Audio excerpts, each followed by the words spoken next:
चौथे अध्याय के 34वें श्लोक में कहा कि उस तत्व ज्ञान को जो चौथे अध्याय के 32वें श्लोक में लिखा है कि पूर्ण परमात्मा ने अपने मुख्य ज्ञान में अपने ही मुखारविंद से नाना प्रकार के विस्तृत ज्ञान दिया है परमात्मा के पाने का।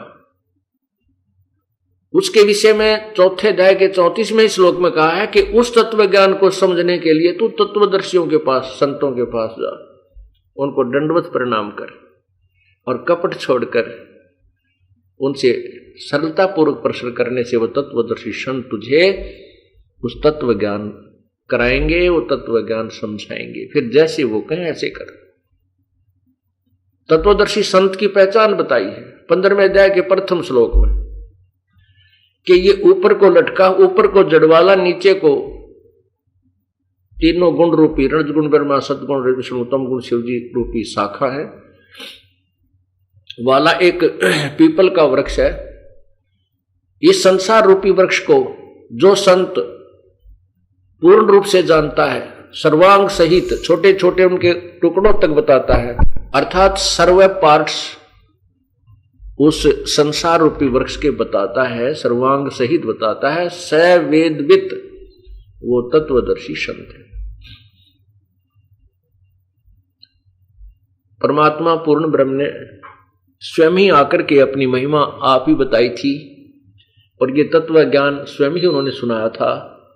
क्या बताया था? अक्षर पुरुष एक पेड़ है, निरंजन वाकी डार, तीनों देवा शाखा है, ये पात रूप संसार।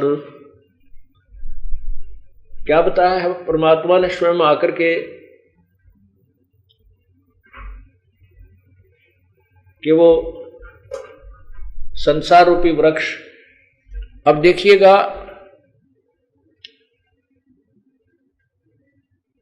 गीता अध्याय नंबर 15 के श्लोक नंबर 1 में उस तत्वदर्शी संत की पहचान बताई है। ये देखिएगा पवित्र गीता जी,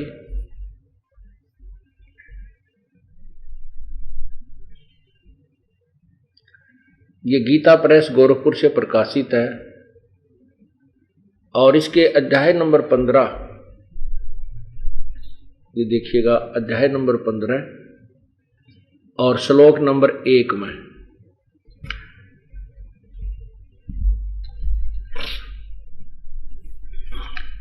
इसमें कहा है ऊर्ध्व मूलम,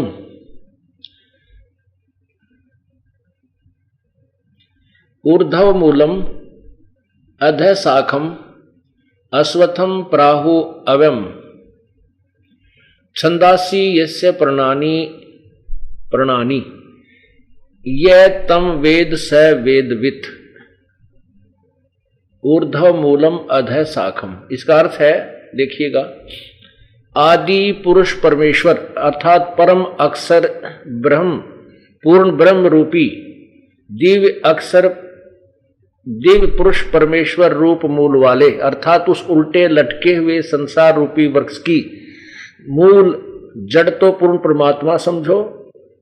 अधः शाखम, अधः माने नीचे को होना चाहिए, इन्होंने ब्रह्मा रूप मुख शाखा वाले लिख दिया, नहीं, अधः माने ये देखिएगा, अधः माने इन्होंने अधः माने नीचे लिखा है, तो हमने अपनी तरफ से कुछ नहीं मिलाना, इन्हीं से शब्दों के अर्थ देकर के इसको ठीक कर लेंगे। ये देखो अधः, अधः माने नीचे, ये दूसरे श्लोक में इन्होंने अधः माने नीचे अर्थ किया है और यहां देखो अधः, अधः शाखम नीचे को शाखा वाले, यही जाने हम। और यहां देखो संसार रूपी पीपल के वृक्ष को अविनाशी कहते हैं,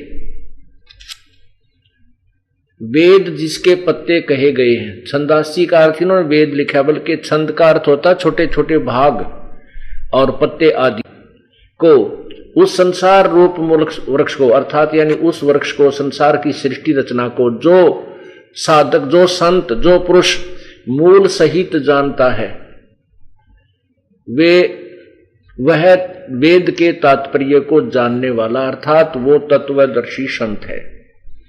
स वेदवित, वो वेद के तात्पर्य को जानने वाला अर्थात वो तत्वदर्शी संत है। ये पहचान बताइए। अब वो वही ज्ञान पूर्ण परमात्मा ने, कबीर परमेश्वर ने स्वयं आकर बताया था, वो ऐसे है। देखिएगा, ये संसार रूपी वृक्ष का चित्र देखिए पूर्ण रूप से।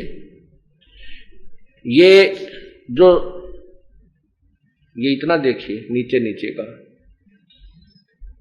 ये है जमीन से बाहर जो नजर आता है उसको वृक्ष बोलते हैं, पेड़ कहते हैं। इस पेड़ का ये तना क्या है और ये मोटी डार कौन है, ये तीनों शाखा कौन है, तीनों गुण रजगुण ब्रह्मा सदगुण विष्णु तम गुण शिव जी, ये शाखा कौन है और ये पत्ते क्या है, इनके विषय में, और जड़ क्या है, ये मूल क्या है, कौन है, इसके विषय में जो जानकारी देता है स वेदविद अर्थात वो तत्वदर्शी संत है, वेद के अर्थात तत्व ज्ञान के जानने वाला है। अब ये जो जड़ है ये मूल परमात्मा है, ऊर्ध्व मूलम, ऊपर को जड़ वाला, अधः शाखम, नीचे को तीनों गुण रूपी शाखा वाला। ये रजगुण ब्रह्मा जी और सतगुण विष्णु तमगुण शिव, ये तीनों शाखा है, ये डार है। गीता में केवल ऊपर को जड़, ये जड़ बताई है, ऊपर को जड़ वाला और नीचे को तीनों गुण रूपी शाखा वाला, और कोई डिटेल नहीं दी है इसकी। तो इसके विषय में कहते हैं जो पूरे सभी भागों के, सभी छंदों के विषय में, न्यारे न्यारे भागों के विषय में और पत्तों के विषय में जो जानकारी देता है स वेदवित, वह तत्वदर्शी संत है। परमात्मा, वेदों में लिखा है कि परमात्मा तत्वदर्शी संत की भूमिका करने के लिए स्वयं ही प्रकट होते हैं।